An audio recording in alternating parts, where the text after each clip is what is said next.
Hi, this is Stephanie Miller from The Stephanie Miller Show. Please enjoy this exclusive clip from my show on Political Voices Network. Let's talk about the moment you walked back in this office, this desk, this room, your carpet. How'd you feel? Well, it was a lot of work. And as you know, I felt that we shouldn't have had to necessarily be here. Could have been done. A lot of work could have been, it would have been over. We wouldn't have inflation. We wouldn't have had the Afghanistan disaster. We wouldn't have October 7th with Israel, where so many people were killed. And you wouldn't have a Ukraine war going on. But with all that being said, I think it's bigger. It's bigger than if it were more traditional. Only the second time in history somebody didn't have consecutive terms. Yeah. Well, they say it's historically bigger. I don't know about that. But I can say it showed us a couple of things. It showed us that the radical left, their philosophies and policies are horrible. What's happened to your party? I mean, that's what, I would say it's not my dad and Goldwater's party anymore. It's not the same party. It's not the same party. It's a completely, I mean, it doesn't deserve the name. It is completely remade as a cult, as a personality cult for this one man who is a sociopath and who basically has provided a permission structure for millions of Americans to be and act like their worst selves. We all have bad tendencies that we suppress because we have consciences. But there are people out there who basically now think it's okay to malign people on the basis of their gender, sex, race, or because they just look different, or because just they disagree with them on particular things. Like, and it's just really, really depressing and sad. And this is a party, and it doesn't even there's no ideology to it at all. Yeah. To the extent George, ideology. I say that all the time. That's why we're soulmates. You just didn't know it yet. He's just, you're right, it's not even partisan. He seems like he's just giving people permission to act like jerks all the time. Yeah. Say whatever they feel like saying. I mean, it's... Right. And we had 1,500. We have 16 under review. As you know, we commuted about 16 of them because it looks like they could have done things that were not acceptable for a full pardon.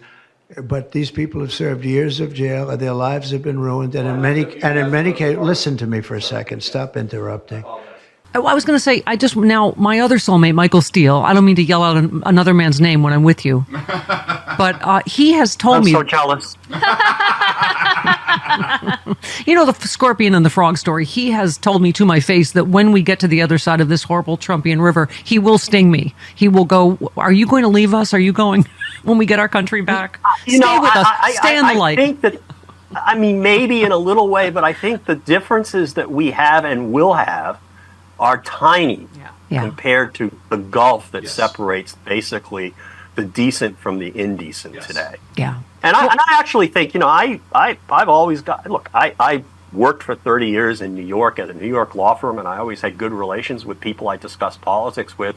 I always got along with the liberals. I always thought, they were kind of got carried away about some stuff. And maybe I got carried away about civil rights and stuff. And I roll my eyes, but I was never, I never hated them or anything like that. I mean, I remember there was this summer associate at my law firm named Zephyr Teachout, who was basically as liberal as you can get, and she later ran for Congress, I think.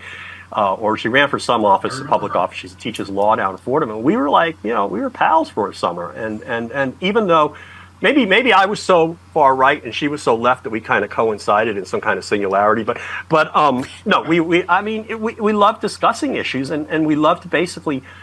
What's great about having a civil discussion is you can basically isolate what the differences are, what the different assumptions are, and what the factual assumptions are, and then maybe you can determine whether there are different, who's right on the facts. And so, it's. And at the end of the day, we have to be able to have that discussion for our government to operate, because our government is, our governmental, the democratic system and the rule of law are basically designed so that people can iron out differences about how the society in which we run and how people are to live their lives. And hopefully we agree that mostly people should be allowed to live their lives the way they want to, unless it affects somebody else. Well, that's why. I was going to say, first of all, I think that's why you went to get that guitar during the break, because we're going to sing Kumbaya at the end of this. But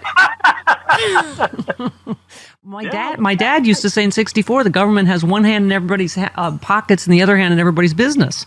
And this is this is what we're running on now: is get out of our bedrooms, get out of. Absolutely right. There's.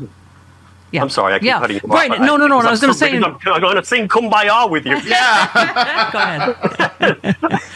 No, it's exactly right. I mean, there's a total role reversal of the parties in a lot of different ways. I mean, obviously, there may be disagreements on spending priorities and other things like that, although the Republicans did not really acquit themselves on the fiscal discipline front when they were in office. Yeah. But the anti-American party is the Republican Party now. Yeah.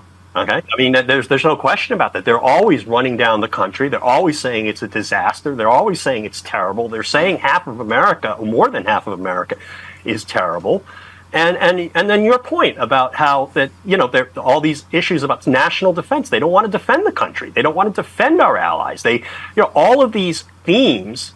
Yeah. And get out of people's business. I mean, all of these themes were Republican themes, and they are not anymore because the Republicans they hate the country, they hate people in the country, they want to basically destroy the system as it exists, and they want to basically tell people how they should live their lives, which has always been like that's not what we're for, guys. Yeah. You must have, but it's all the grievances that are on the new right, the Trumpism. I mean, they're just really bizarre. Yeah. I mean, grievances about caravans that don't exist. Grievances about bathroom. I mean, I've never been to a bathroom where there's been any issue about anybody doing anything. Well, but to your point, like Josh Shapiro says, they keep just talking America on the other side. And, ours was all patriotism last week. I was going to say, some issues didn't exist, as you know, in 1964, but Barry Goldwater is very openly pro-gay rights, pro-choice on the Senate floor in the 80s. So, even he's a libertarian. Yeah. Exactly. Right. Yeah. But that's why your pack is my favorite pack, just Psycho Pack, because it shouldn't be partisan that Donald Trump is just clearly a psycho. Wacko. Talk to us about where the genesis of that. Well, the genesis is I've been banging this drum, as you may know, since 2018 and 2019. I was talking about this guy being a narcissistic sociopath. And that came about because I was trying to figure out, what is wrong with this guy? Yeah. There is something fundamentally wrong with this guy. And it's not just he's crazy, because he's crazy. We have crazy politicians. They're a little nutty, Ed Koch was a little crazy. We have some of my favorite politicians are a little crazy. Winston Churchill was a little crazy, right? Yeah. There's something different about this crazy, and it's not a good crazy. It's not something that should be mimicked. And finally, I read enough of the psychological literature that I failed to read in 2016, but I was open to it by 2017, trying to figure this out. And I read, in particular, a Rolling Stone article by a woman who, Alexa Morris, who basically went through the diagnostic criteria for narcissistic personality disorder under the DSM, and basically was check. And I was okay, now I get it. And then I realized he's also a sociopath. So I started, I kept murmuring that to myself and talking to myself he's this guy's. I can't believe people don't see this. And then finally, I started tweeting it out. Yeah. And then he attacked me, and I've been on this kick for several years. It's this man. And what bothers me most about it is that the mainstream media does not like to talk about it. They know it. They will acknowledge it privately. But there's a fear of talking about this as a mental disorder, which it is. Mm-hmm. And so, we're trying to counteract that. We're going to go around the media. We're trying to explain to the public that this man is not well.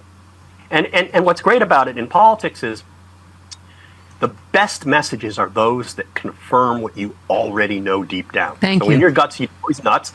And then the second is to explain why those personality disorders are bad for a president. I mean, it should be obvious. You don't want anybody with these personality characteristics in charge of your life in any way, shape, or form. The third is to basically get the press to start talking about it. And we're kind of making some headway there, because they're more receptive to the weird. You even hear people talking about narcissism in public commentary. And the fourth is basically to trigger him, so that he demonstrates these characteristics. No one's better at it than you are. Yeah, and I. Oh, hi. I just finished, I'm going to say, an 11 billion mile bike ride. And thank God I happen to have this magic potion with me, ASEA, as seen on the Stephanie Miller Show. It helps my cells communicate better so that I can heal faster from overdoing because I'm lying about my age. I also use it on my face.